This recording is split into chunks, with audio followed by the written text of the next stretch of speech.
آج آپ کی عدالت میں میرا مقدمہ یہ ہے کہ محبت اہل بیت کی ساری فضیلتیں پڑھتے سنتے پڑھاتے رہے، پورا ماہ محرم اس میں گزرتا، پوری زندگی اس میں گزرے گی، لیکن میرا ایک سوال یہ ہے، کیا ہم اہل بیت سے محبت کرتے ہیں؟ ایک سوال ہے میرا آپ سے، کیا ہم نبی اور آل نبی سے محبت کرتے ہیں؟ کیا ہم نبی اور آل نبی سے عشق کرتے ہیں؟ اس کی وجہ یہ ہے کہ جب بھی انسان کوئی دعویٰ کرتا ہے تو اس دعوے کے پیچھے اس کو دلیل دینی پڑتی ہے، اور اچھی طرح یاد رکھنا، جس سے محبت ہوتی ہے، جس سے عشق ہوتا ہے، پھر اس کا دل دکھایا نہیں جاتا بلکہ اس کا دل سنبھالا جاتا ہے۔ اگر آپ اور ہم اہل بیت کا دل دکھا رہے ہیں تو پھر یزید میں اور ہم میں فرق کیا ہے؟ اگر آپ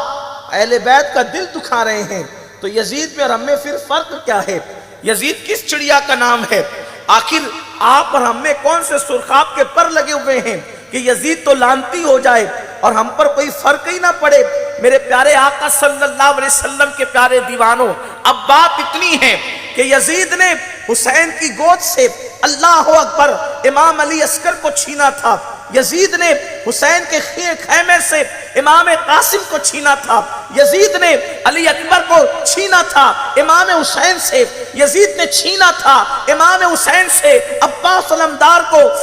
یزید نے چھینا تھا حضرت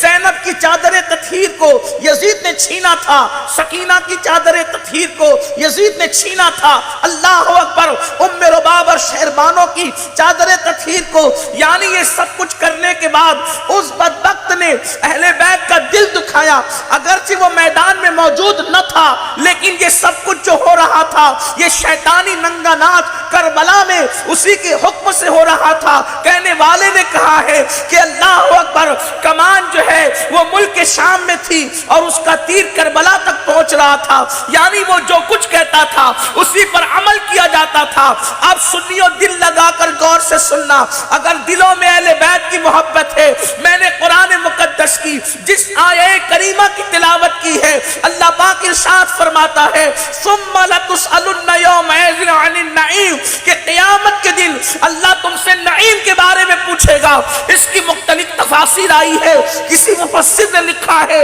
کہ اللہ تم سے قیامت کے دن نعیم کے بارے میں پوچھے گا۔ نعیم سے مراد کسی نے کہا جوانی ہے، نعیم سے مراد کسی نے کہا ایمان ہے، نعیم سے مراد کسی نے کہا اللہ کا دیا ہوا رزق ہے، نعیم سے مراد کسی نے کہا اللہ کی دی ہوئی عزت ہے، نعیم سے مراد کسی نے کہا کچھ ہے، کسی نے کہا کچھ ہے، لیکن مفسرین اس طرف بھی گئے ہیں، یہ بھی بیان کیا گیا ہے ثم لتسألن یومئذ عن النعیم، کہ قیامت کے دن اللہ تم سے نبی اور آل نبی کے حق کے بارے میں پوچھے گا۔ اللہ پوچھے گا کہ تم نے دنیا میں میرے نبی کی اور ان کی اولاد کا کیا حق ادا کیا ہے۔ سنیو، سنو۔